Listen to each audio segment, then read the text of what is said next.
In early 2024, during an appearance on the Italian talk show Che Tempo Che Fa, Pope Francis made headlines with a bold and unexpected remark.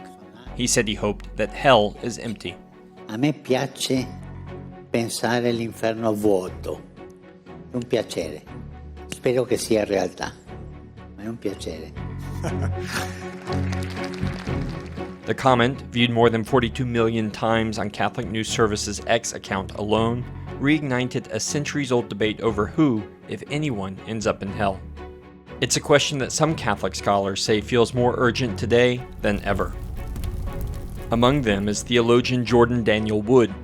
In a 2024 live-stream debate at the Catholic University of America, Wood defended universalism, the belief that, in the end, all will be saved. If hell is an absolute counterpoint, an eternal tragedy, a shadow set over against God's plan, his word is void, at least insofar as hell is just as eternal and absolute as heaven. And in a February 2025 lecture to students and seminarians at Mount St. Mary's University, the oldest Catholic seminary in the U.S., he argued that the Church's principles of doctrinal development could allow for a radical reinterpretation of hell, not as eternal punishment, but as something temporary and ultimately restorative. These are all invitations, and they wanted this to be brought forth because they thought lots of people wanted to hear about it, right? And I get a lot of that with podcasts, interviews, YouTube channels, speaking at events, long correspondences on the side in private. There's just a lot of ground level interest, groundswell. Critics argue that the growing acceptance of universalism undermines the seriousness of human choices and puts souls at risk.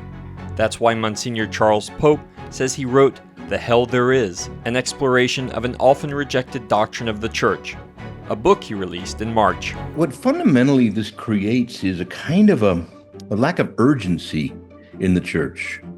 There's very little interest in really bringing in converts to save their souls. It's just let's keep the membership numbers up. It's not a lively sense that Jesus had, which is that our souls are in real bad trouble. I mean, really bad trouble, and he needs us to open the door. He's knocking at the door, and he needs us to open the door, or we may be lost. Another 2025 book, Not a Hope in Hell, defends the doctrine of eternal damnation.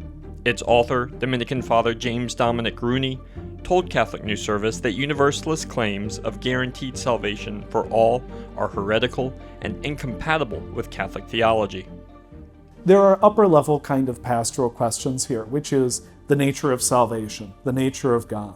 There's a real serious problem, I think, with this view because it's a kind of spiritual presumption.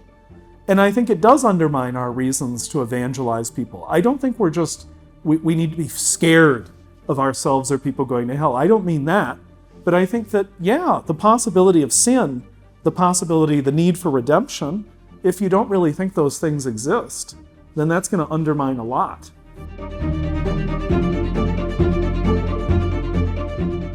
While the Catechism of the Catholic Church compares hell to an eternal fire of everlasting punishment, Universalist theologians respond that doctrinal development has already reshaped how such affirmations are understood.